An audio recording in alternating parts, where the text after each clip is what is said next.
Hi, I'm Todd from TerraPerma Design. I'm going to talk to you about some backyard fertigation, so how to make some compost tea and breed up the good soil biology that you need so that when you apply it you're increasing the microbe count in the soil.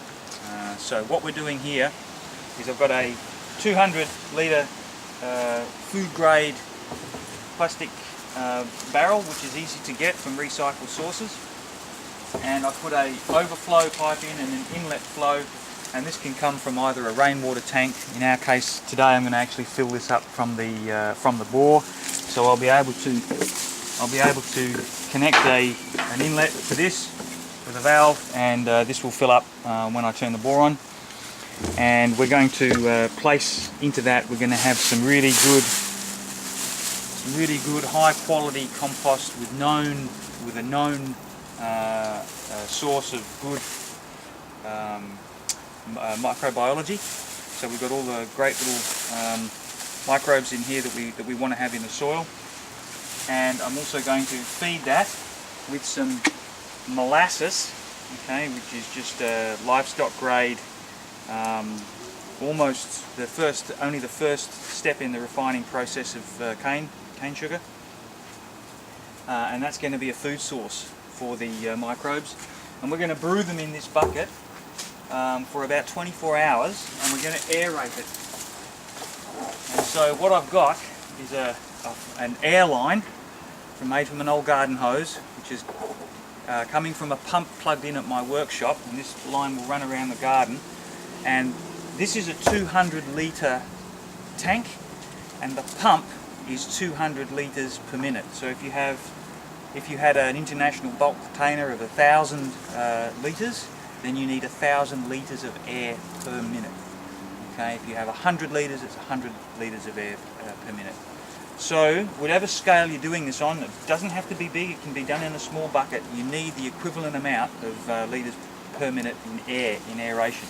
And to distribute this, what I've done is just got a simple piece of copper wire, which I've jammed the airline onto, and as you can see I've drilled holes all the way around this in a spiral, and I've hammered the end shut so it's tight, so that this will sit in the bottom of the barrel, and the air will come up like a gigantic aquarium aerator at 200 litres per minute and aerate my liquid compost and get the tea brewing. And the aeration is critical because we want aerobic microbes, we don't want anaerobic ones. Anaerobic ones can cause some problems in the garden and in the soil.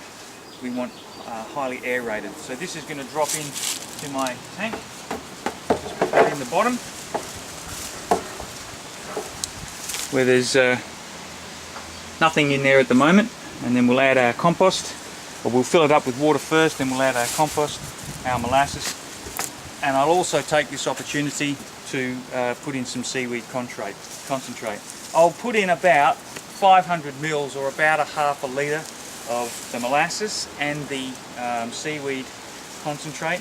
That will give me about the right ratio as a plant feed for the sea salt to be on the garden, and the 500 mils of molasses bubbling away with the aeration will feed the microbe population over a period of about 24 hours, so that they will actually increase in numbers, and they will probably reach their maximum population in that time. After that I've only got a few hours in which to distribute it. So you do this the day before you know you have the time to actually apply it, and then we'll just be watering it on. It can be sprayed on as a foliar spray as well, and that's quite recommended because a lot of them will actually stick themselves to the leaves, and they'll provide not only heat protection but pathogen protection to your plants.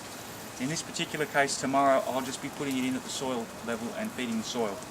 You don't feed plants, you feed soil, and that's why these are a really good idea. So the next thing to do is to turn the pump on.